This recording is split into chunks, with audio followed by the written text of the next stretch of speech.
Namaskar. In this episode of Dil Se, we'll talk about the ever-fluid situation in the conflict between Israel and Iran. Every minute, something or the other happens which escalates the conflict. Now, we don't know where it's going. And in the context of Iran, Iran has actually lost a lot of support in that part of the world.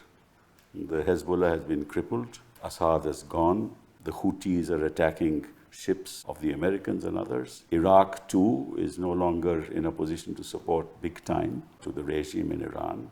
Iran's internal problems have increased. The inflation rate has gone up to about 30-40%. And yet, Iran is fighting back. The Israelis have actually targeted Iran in a big way. They have killed their scientists. They have killed their military personnel. Yet, Iran is not relenting. Khamenei is saying that we're going to fight on. They have fired about 400 missiles. They have, I believe, 1,300 of them. So every minute the situation is evolving. And we're going to discuss what impact that has on the global economy, what impact that has on India, because a large part of our trade is dependent from the Hormuz. I got information that 3 ships have been burnt in the Hormuz. Maybe right, maybe wrong, because a lot of this is also disinformation. So we don't know what's true and what's not true. But if the oil prices go up to $120 or even $150, it's going to have a huge impact on India. Inflation will rise, our transportation costs will rise. We import 80% of our crude oil. It impacts our economy big time. It impacts our pharmaceutical industry. It impacts our chemical industry. It is going to reduce the rate of growth. It also impacts the global economy.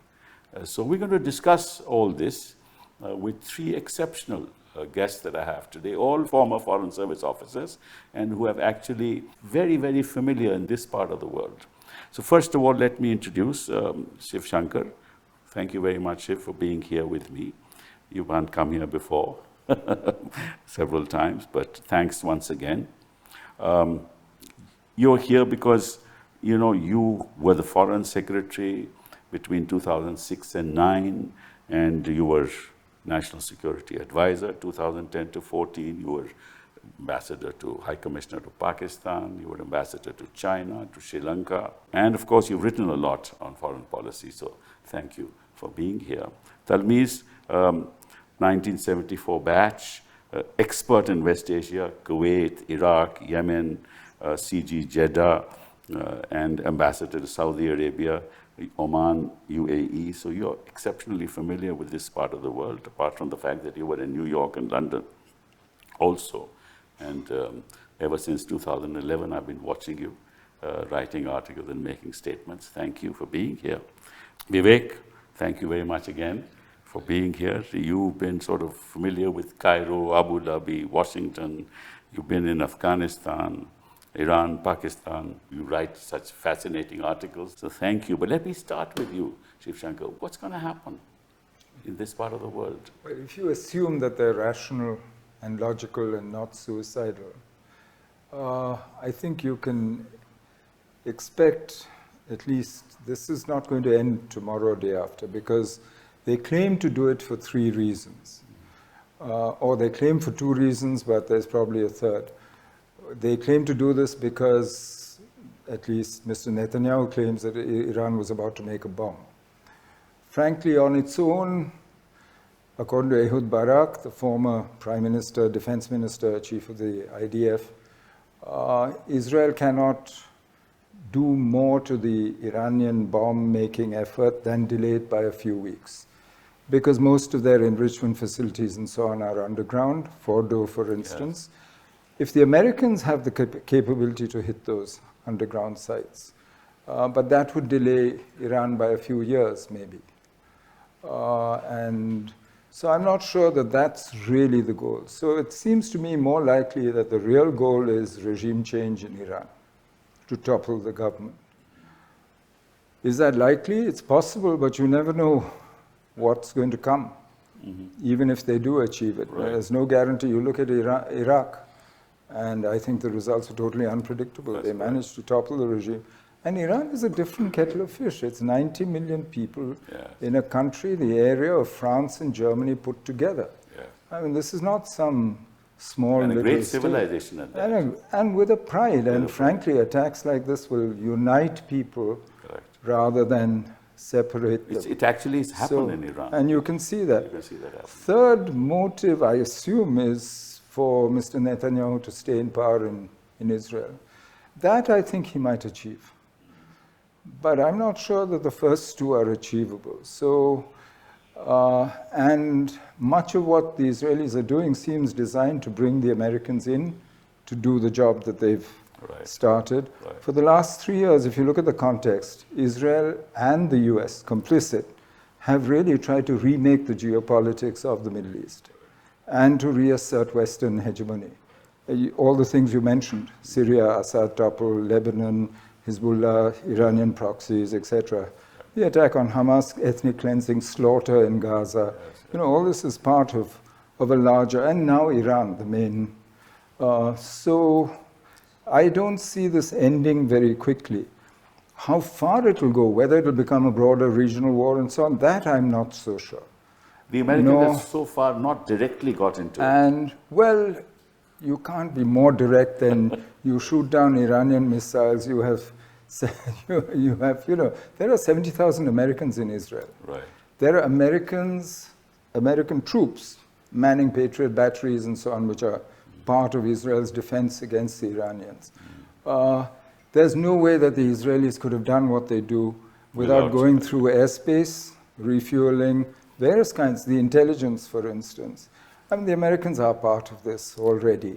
They might keep saying we're not part of it because they're not doing it so far. But the Israelis have, I think, managed to slowly get them more and more involved. And you heard Mr. Trump issuing ultimatums saying that threatening actually the Supreme Leader, Mr. Khamenei. We can kill him. We could kill him, but we haven't done it so far, and demanding unconditional that is surrender. shocking for a... And he said, we control the airspace over Tehran and Iran.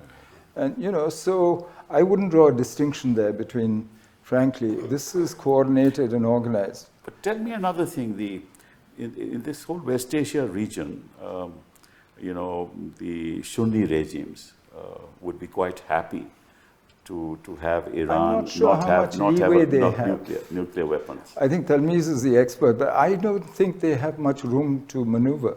No, actually they have supported Iran in this. verbally, Saudi Arabia has made some statements in support of Iran. Pakistan High Commissioner, he met Khamenei, then went to the Security Council and made a statement, very strong statement, against Israel. So, I think that even they have now, at least they are trying to support Iran and trying to attack Israel. Is that right?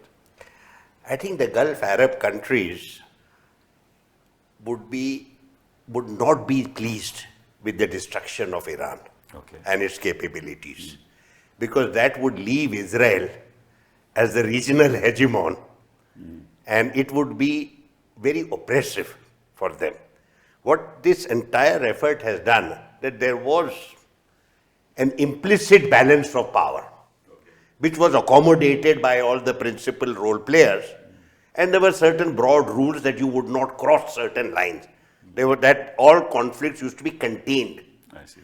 What Israel has done now is broken all those rules. For various reasons, we can speculate about them, personal to Prime Minister Netanyahu, who is being abused by his own citizens for the failures of 7th October. He has to recover.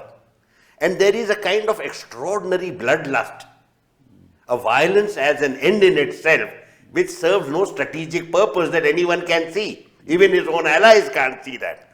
Now you see the starvation, for example, the violation of the ceasefire agreement, and the very strict, this thing about genocide, ethnic cleansing, talk about getting rid of the people, first of Gaza, then of the West Bank.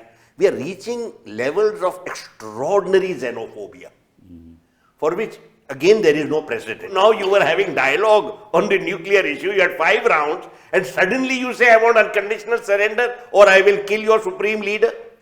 You have a very intemperate and totally uncontrollable president in the United States, I suspect that Netanyahu has learned how to press his buttons. Netanyahu is, I would say, one of the cleverest politicians in West Asia.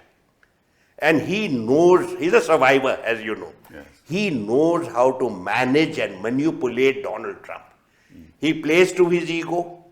He has brought him in very smoothly and made him central to this And entire in fact, he said enterprise. it is now your war. And he made a speech to that. Absolutely. Yeah. And he makes him feel good because here is the president who feels like Augustus Caesar.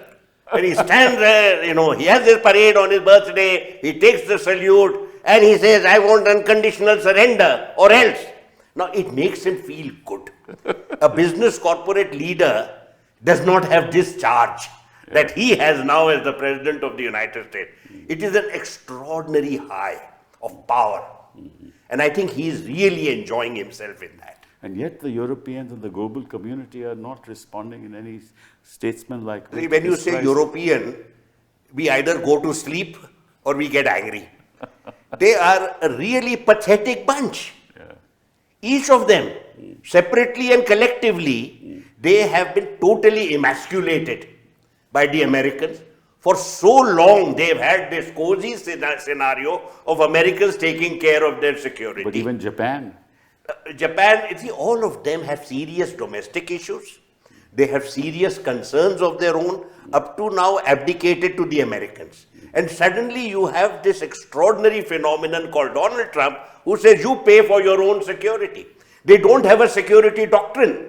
They've always followed the Americans up to now. And then the EU is, of course, divided within itself. So, Iran is isolated. Iran doesn't have any support now within the community. You see, it's very difficult to say they have no support in the sense that no one is fighting on their side. Who's supporting Iran? There is no, I would say that... Russia and China are on the sidelines. Israel is isolated as well. No. Israel is isolated other than the Americans. As no one is fighting for somebody because the effort is to contain. We don't have a situation like 19th century Europe where you had alignments, where you had alliances, which is why it became a world war. Right. We don't have those kind of alliances. But we have United States, as Mr. Menon mentioned, we have United States fighting for its hegemony. And that is true. The Ukraine war and the Gulf war, this war, the Gaza war. The Israelis are doing the American job of taking care of this region, eliminating all forces of resistance and reimposing what you had in the early days of the Cold War. American hegemony all the way from the Mediterranean to Pakistan. From my standpoint, America is losing hegemony. China is gaining hegemony. This is my own perception. We can discuss that as we go along. We can discuss it. But Vivek, what do you think of this whole crisis? Please. Look, let's have your comments. A couple of things are straight. Whether we like it or not, Donald Trump will be in power for 3.5 years and the world will have to deal with him. I don't see him going away. Okay. Second, no one, including the Russians and the Chinese, and certainly not the Europeans, and also I would venture to suggest all the Gulf Sunni states, wants a nuclear Iran. Yes. Whether that is feasible or not is a separate issue. But no one wants that. Even the Iranians should not have nuclear weapons, according to you. I think we also, India too, has always maintained that the Iranians are signatories to the NPT. But now they've moved, sorry to interrupt, they're now wanting to move a resolution saying that they want to opt out of the NPT. No, that is a separate issue. But we have taken the position that they are members of the NPT and they must observe the conditionalities of the NPT. So that is our stand. True, that is true. Now, third point I'll tell you is this, that as of today, I don't see an option for the Americans but to go in and proceed further than what the Israelis have done with regard to the Iranian nuclear facility. What does that mean in real terms? In real terms, it means that they will have to use their bombs and they've got these humongous bombs to bomb the facilities in Fordow, in Isfahan, in Natanz, and elsewhere, to try to cripple Iranian enrichment to the extent possible. Now, as Shankar correctly said, if there's fissile material which is not under anyone's control, we don't know. Second, we don't know, certainly the brain power that the Iranians have is something that, no, it can't be taken back. It is there if they have the capacity. So it logically would seem to me that the next step for the Americans, supported by the Israelis, of course, but the Americans supported in some manner or form by the Europeans and to an extent by the Gulf states. I take Talmiz's point very seriously that the Gulf states would, and the Sunni Arab world would want a balance. That's right. They would want a balance of power. But I think if the balance has to be tilted, they won't like a nuclear Iran. I can share with you something that I've never forgotten. In 1997, and it goes back to, well, what, now 28 years, so I can reveal it. Mr. Gujral was foreign minister and he was in Iran. And I was JS EPA, so I was with him in Iran. And then for some odd reason, he insisted that he was going to Abu Dhabi for a talk, a brief talk, and then coming back to India. So he said that, Vivek, you come with me. So that's how I happened to be there. Otherwise, I had nothing to do with Gulf War I as Joint Secretary. As we know that unless you have something to do with it, my brief was Pakistan, Afghanistan, Iran. So he went and there was this meeting and all of us were there, and then the Abu Dhabi then Minister of State for Foreign Affairs requested a one-on-one meeting with Mr. Gujral. And Mr. Gujral came out of this meeting and he was ashen. So when we went to the hotel, we sort of surrounded him and we asked him, "Sir, what happened?" And he said, "You know what he told me?" He said, "With Iran, why are you people doing what you're doing with Iran?" And he used the words, "We can imagine ourselves in the same trenches with the Israelis against the Iranians." Never forget that. Oh, I see. This was 1997 February.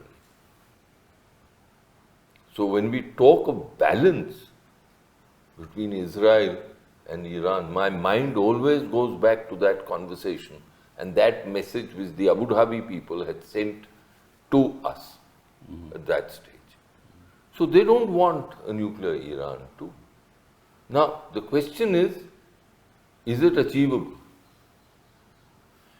It is at that stage that I think we are in, and I'll end this by saying that I don't see now how Donald Trump or the Americans might not, the American establishment largely might not want it, but how Donald Trump cannot go in but, quote unquote, complete partially the work as far as the facilities are concerned, Iranian nuclear facilities, that the Israelis have begun.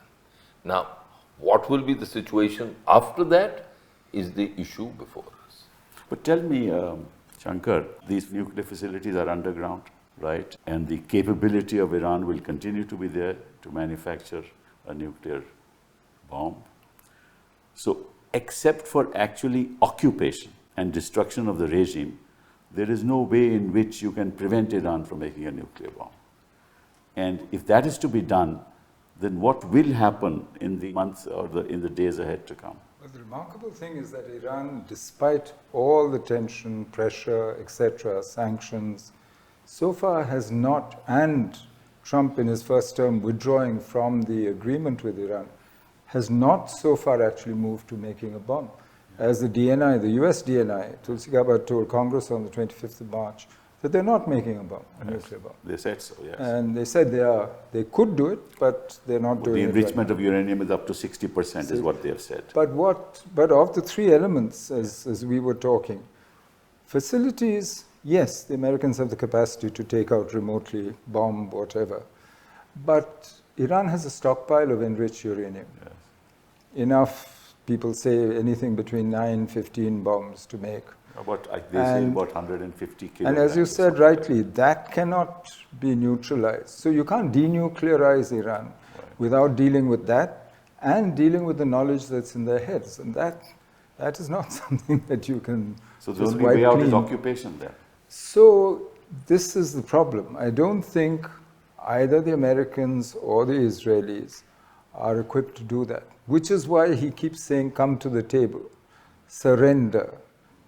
He wants to bring them to some kind of agreement on his terms, but he shifted the goalposts because until 3 weeks before the attacks, the negotiations between the US and Iran were on the basis that they would enrich uranium but never get it beyond a certain level. 3 weeks before, they shifted to no enrichment, which frankly, for a self-respecting regime in Iran, makes it non-negotiable. But the Americans have agreed to and enrichment. now he says it's not just no bomb, which I think most of the world would agree, but it's no enrichment at all. And he wants that internationally supervised. I mean, they'd use the IAEA and safeguards and so on and use other people to do it. No, but I thought he had agreed to enrichment up to 20%, then up to 60%. Yeah, but 3 weeks before, with guarantees. But they switched what they were doing. And they shifted the goalposts, basically, in the negotiations. So in this context, this lunch that President Trump had with Asim Munir, does that have significance in this context? Well, one can only speculate. I don't know what whether it was an attempt by Trump to try and again insert himself into India-Pakistan, or whether it was to use Pakistan in their strategy for the Middle East, for dealing with Iran. I have no idea. Or whether it was to introduce an element of doubt in Iranian minds about what Pakistan might do. But I assume that the Pakistanis are clever people. No, it must be a very important occasion for Trump to miss out on the G7 and come to Washington. Well, and I don't think he particularly likes the G7 either. You reduced it to the G6 in the process. Talmiz, what thoughts you have on Could I make two comments on what Vivek said? Personal observation. As the British were leaving South Asia and West Asia, they did something. They left behind states that were inherently incapable of looking after their own security. And they would be always dependent on Western powers. I have in mind Pakistan, Israel, and all these 6 Gulf states. They're insecure. And as a result, they have enjoyed American patronage up to now. First the British and then the American. Now look at these Gulf states. Till now, they were dependent on the Americans. Even in the 1997, they were dependent on the Americans. And the Americans were supposed to be the guardians of regional security. But the Americans have been found wanting. Wherever UAE is concerned, I have one very simple observation, and with that I will dispose it off. It is on paper a country of 7 million, but it has 1 million Emiratis. Right. The total population of Emiratis in that country is 1 million. That's correct. 10% or 12%. They are totally, they are mavericks where foreign affairs is concerned. And they are very deeply engaged with the Americans. They normalize with Israel because it gets you plus points with the Americans and with the Israel lobby, and gets you the technology hub or whatever you want, the agenda that you have. You have also a kind of royal family competition with the Qataris also. All of them are deeply insecure, incapable of being on their own. They talk the language of strategic autonomy because they are disenchanted with the Americans, particularly during the period of Donald Trump, and then reinforced by the period of Biden and then Donald Trump, and now Trump again. So they are diversifying their options in this regard. So this is the first point, that this kind of conversations are very, very possible, and there is no real foreign affairs discourse where there is discussion on all that. There are certain decisions taken at the top level and they are conveyed and they live with the consequences. For example, the normalization with the Israelis. Totally, they know full well that the popular opinion, and this is my other point, popular opinion all across the Arab world, from Morocco to Yemen, is totally in favor of the Palestinians, and there is no way any monarch, including the royal family of Saudi Arabia, can now normalize. So I think we have to take a look at that. The other is with regard to balance. I think they will be, and this is my longer term view, medium to longer term view, a view that doesn't agitate politicians, but we as scholars have to look at it. There will be a role for China and Russia. I cannot imagine that this can be totally ruled out. There will be a role, and more the so-called middle powers, including the countries of the region, will assert a strategic autonomy. They will want to be associated with the Chinese and the Russians, and I believe that I don't think they want a new Cold War. And luckily Trump is not talking that language at all. He's saying he wants to have G9. If you really look at, the Chinese are investing more and more into Saudi Arabia. In fact, all across the region. All across the region. All across the region. In fact, investments, this has resulted in the acceptance of China as a power that matters, and that with all this part of the world wants to get all the major infrastructure projects. Yes. Massive investments. Also, they have cross investments. Yes. They encourage these people to invest in China as well.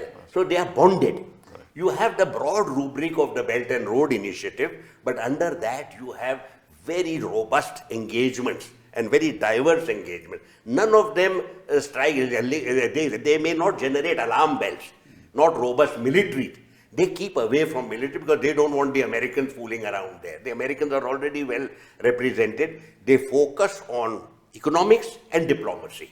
And where you will see them succeeding over a period of time is building up their diplomatic engagements, becoming players who bring people together, what they call win-win, their mantra, win-win.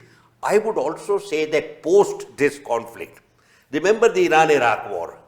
The Iranians lost more than 500,000 people dead. Most of their cities were destroyed in the war of the cities. There was nobody with them, and they were totally isolated. Right. Even chemical weapons were used against them. They survived. That's right. And they are going to survive this time. I think they will look out for building up their capabilities at home. You see, what the Israelis and Americans have done is that they don't think beyond the immediate. One a megalomaniac and the other a very wily politician looking out for himself. But they don't think, what is the damage you do? You look at the kind of regime change initiatives that the Americans did in Afghanistan, Iraq and Libya. The damage is still with us. That's true. But okay, I appreciate what you're saying, that they don't think beyond the immediate. Does India think beyond the immediate, Vivek? Well, over the last 4 to 5 years, I find a shift in our basic approach to West Asia. My understanding was that we built bilateral relations in West Asia. We didn't get entangled with the internecine difficulties. And I think that was a wise approach. Now, we seem to be getting involved in the politics of West Asia. Mm-hmm. For instance, we've got this I2, U2, where you've got involved with the Israelis, the Americans, the UAE, etc. Yes. So then there is this huge connectivity project that we have in mind, IMEC, etc. It might pan out well, it might not pan out well. I, for one, was far more comfortable, perhaps to the comfort of the non-risk taker, far more comfortable with the old paradigm where we built relationships and we said, look, this is it. Our capacities are limited, but whatever we can do, we will do. We were building strategic ties, we were building defense ties individually, bilaterally with these countries, but not getting sort of involved in groups. Now, I agree with Talmiz that Iran can't be driven into the dust. No country can. Afghanistan hasn't been driven into the dust. That is regime change. When people talk of regime change, I'm reminded that in '79, you had Khomeini in the wings, and he came back when the Shah was removed. Today, when they talk of regime change, I really don't know what that means. I mean, who is going to come in place of the Vilayat-e-Faqih? And this is regime change. The fact that the present regime or the present clerical system in Iran is tottering has been an American dream fueled by Iranian emigres for the last 3 decades. Yeah. It's not something recent. We've all heard this time and again, that this is a regime which is highly unpopular, but there is simply no one there who can take its place. There can be, that thought has struck me, that there can be some people from the clerical order itself who are termed quote unquote moderates. For example, Khatami was one of them. I think Rouhani too is one. But then on the other hand, you have the Ahmadinejads. So it's not very clear on what is meant by regime change. This word is very loosely used. There are certainly no organized political forces in Iran that can step in and take over and take control over the coercive apparatus of state in Iran. So we are at a stage where I think, where the Americans, I may be wrong, but I think it's gone too far for the Americans not to come in and to start aerial bombing.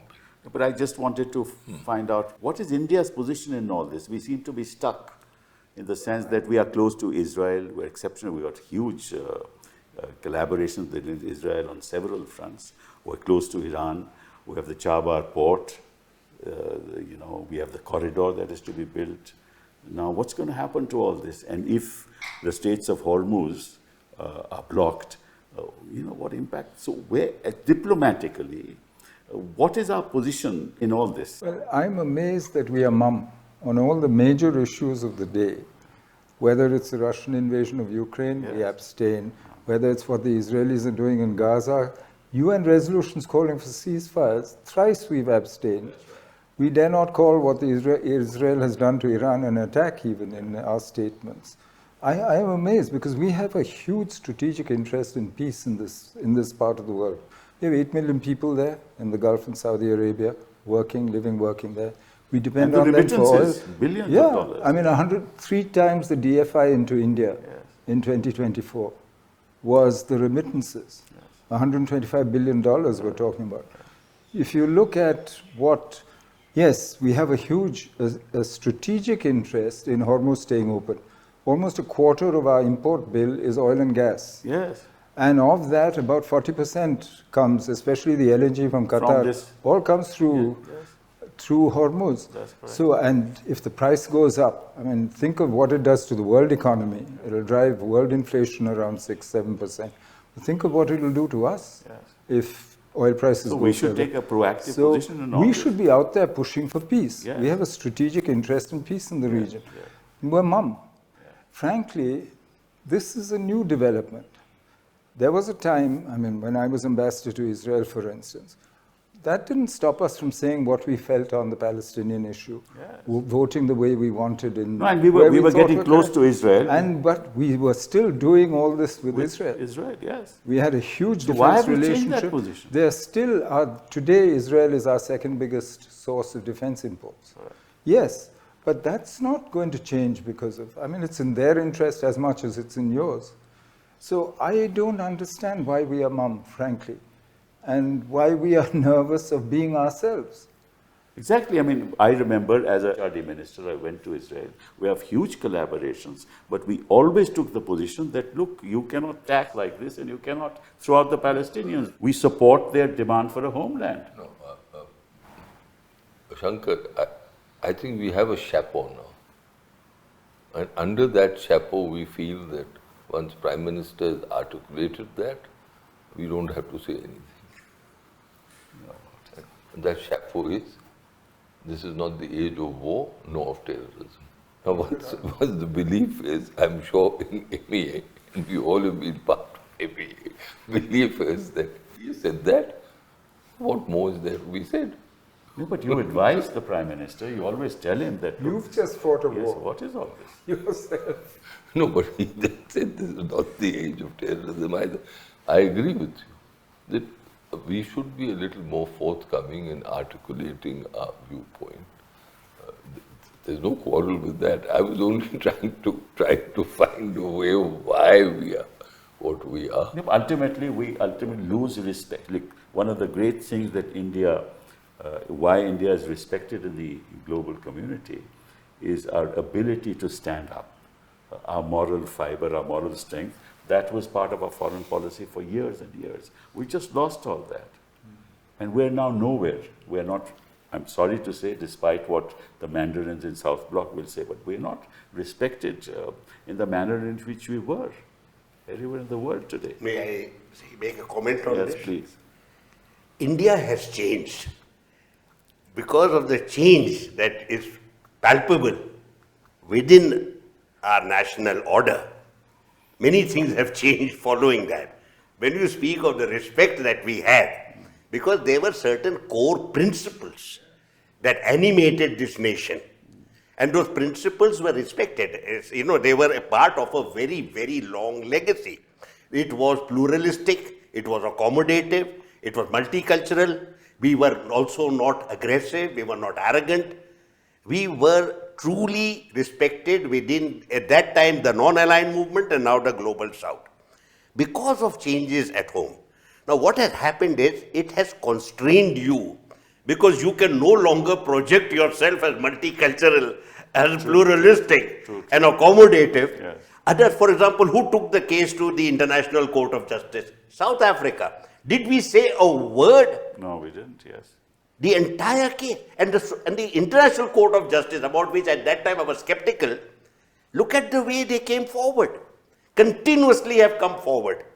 International Criminal Court, continuously. That means those were our principles. But we are not there anymore. And that is the key. I have sensed, as an outsider, I don't meet too many people, I don't get around that much, but I spend my time in anguished reflection, and that is this, that we've lost our way. We've lost our way as a country, and we've lost our way in terms of our foreign policy. Becoming transactional, you think, just as the Americans. Well, transactional is part of relationships, but transactional is meaningless unless there are values. Values is the core. That gives you strength, that gives you direction, it gives you content, it gives you self-confidence.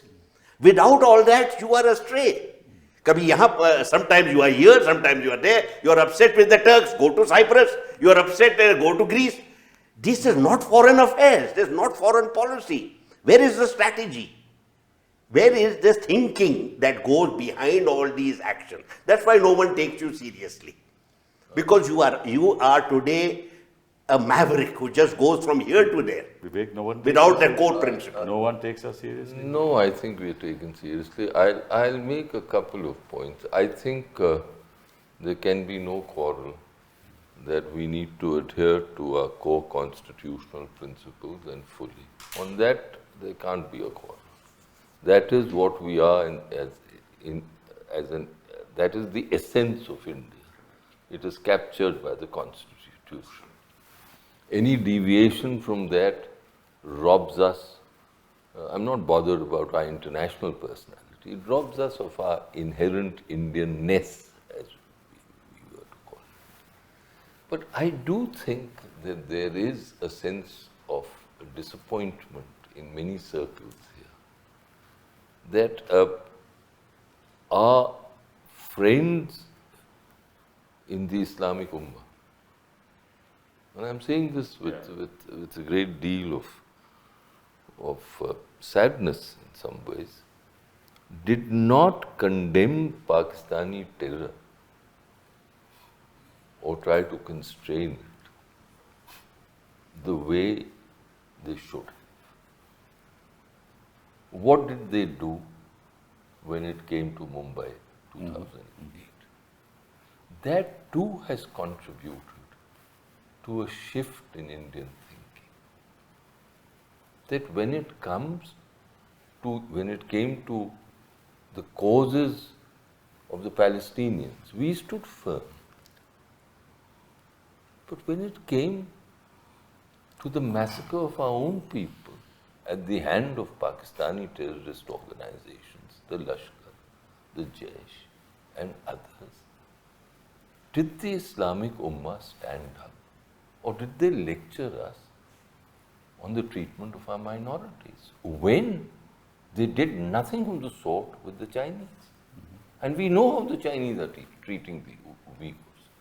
So therefore, I believe that there was a shift in the opinion of people here. And I ask myself this question, that here was a body of opinion in India which was fervently thinking in one direction, and why did it shift?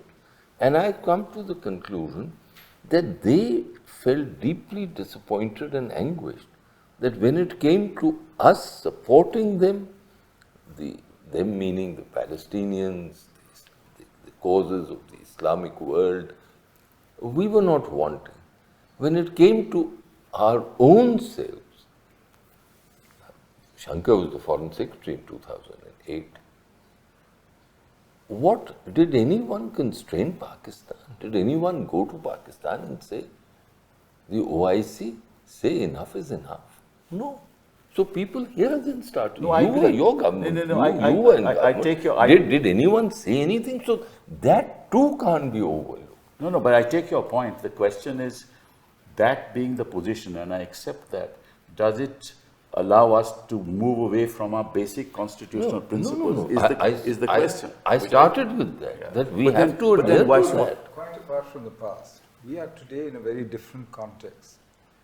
We are not the only ones who are being transactional.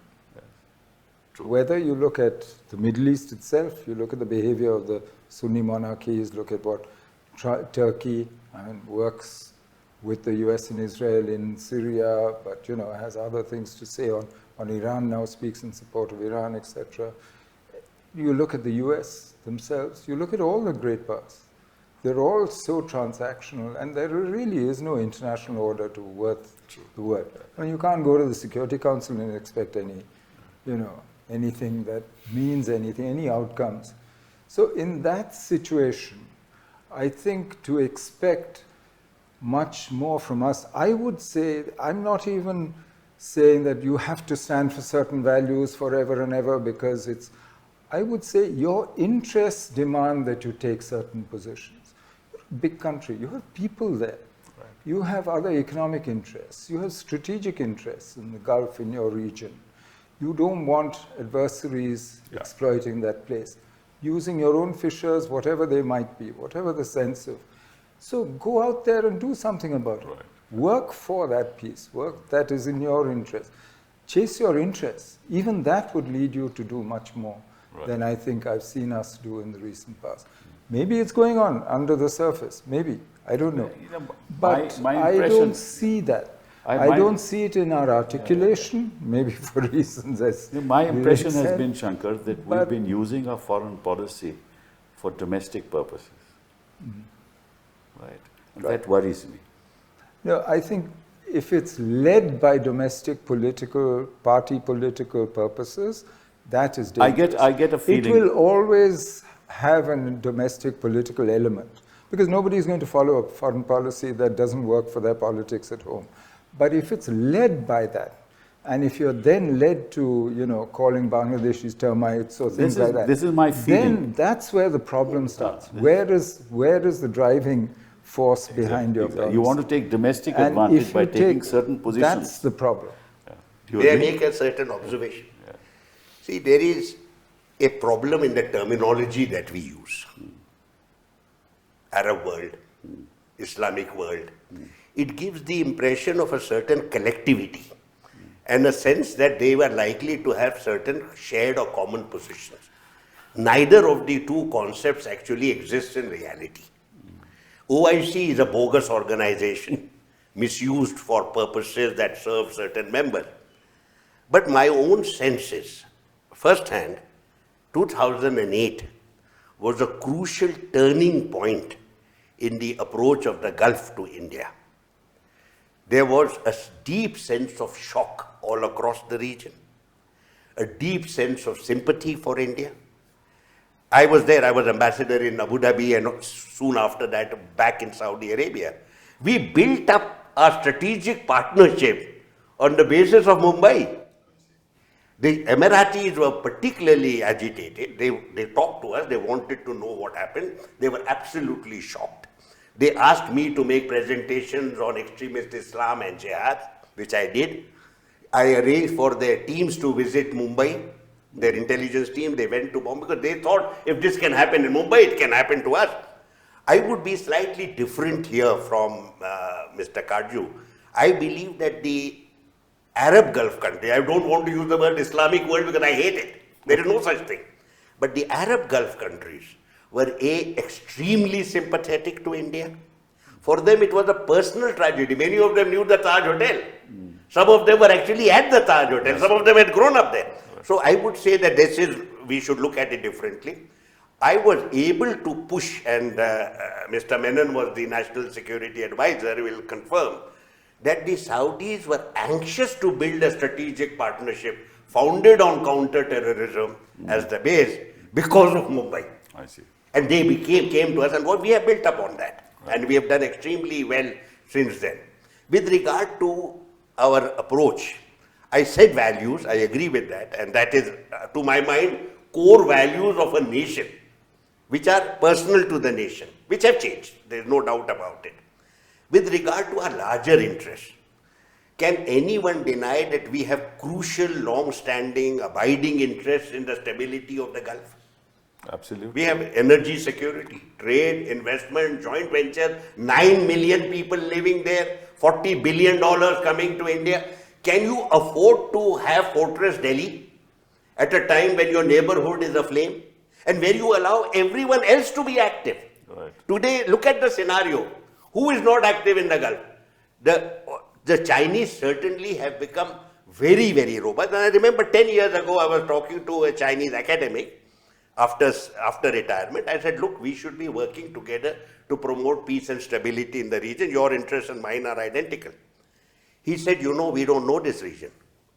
2011, 2012, we don't know this region. You take the lead. You've been here 5,000 years. I have been here 5 years. We don't know the religion, we don't know the culture, we don't know the language. You take the lead, you hold our hand, and we will go together. That is promoting peace and stability. I'm telling you, this is a Chinese view. A very senior, older man, president of the Chinese Scholars, West Asian Scholars Association. I just asked him, by the way, Professor, how many members do you have in your association? He said, you know, a very small number. I'm embarrassed to mention it. I have just 1,000 members. 1,000 West Asian scholars in that country. They have worked so hard over the last 10 years. So I would say that we should be there. When the Chinese did the deal between Saudi Arabia and Iran, it was our show. We should have done that. But what the policies that we had earlier, when the Americans were hegemons, effective hegemons, we've continued.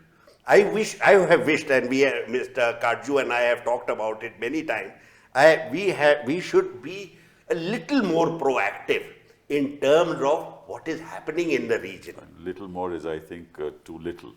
We should be far more proactive. But what's your view? Do you think our foreign policy sometimes, the reason for the positions we take is for domestic advantage?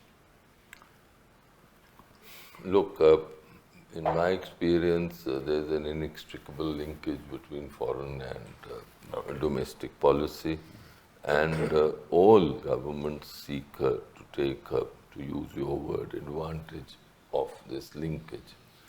The question is, what is your basic approach? It should not be personality driven. That is something that I'm convinced. I know that that personal chemistry is now a buzzword not only in international circles, and that leaders are in touch with each other all the time. But I still believe in the old methods of diplomacy. I think they yield results, and that personal equations can ease the way, perhaps sometimes significantly, but they can't be a substitute for hardcore national interest evaluation. They can't. And it is here that somehow diplomatically we seem to be relying more on Personal equations. on personal equations, and that personal equations will deliver. They have delivered in some cases they have not. Second, I think our worldview is getting a little more diffuse, if I may use the word. It's not, the world is moving very rapidly, and we somehow had anchored ourselves over the last few years to the Americans. With Trump, I don't think that anchor is getting completely eroded, but that anchor is being buffeted. It's being buffeted very greatly. Yes. And it's leaving people very insecure. I mean, you mentioned the lunch which Trump is hosting for Asim Munir. Now that, to my mind, is unprecedented, and therefore there will be many people here who will be wondering what is happening. That's right. So I think all in all, there are question marks now within the country on the directions that we are heading.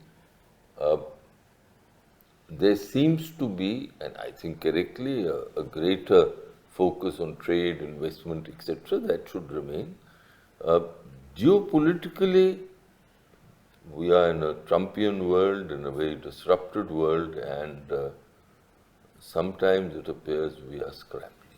Sad. I think my personal feeling is that there should be an element of continuity in foreign policy because it's civilizational in nature. We've had dealings with many of these countries for thousands of years. There is a perception that has developed towards India and our perception towards them. We've got deep interests especially in West Asia, and we shouldn't be looking as a non-player in this part of the world, right? And I also believe that our foreign policy mandarins in South Bloc should be driving our foreign policy and not the politicians of this country.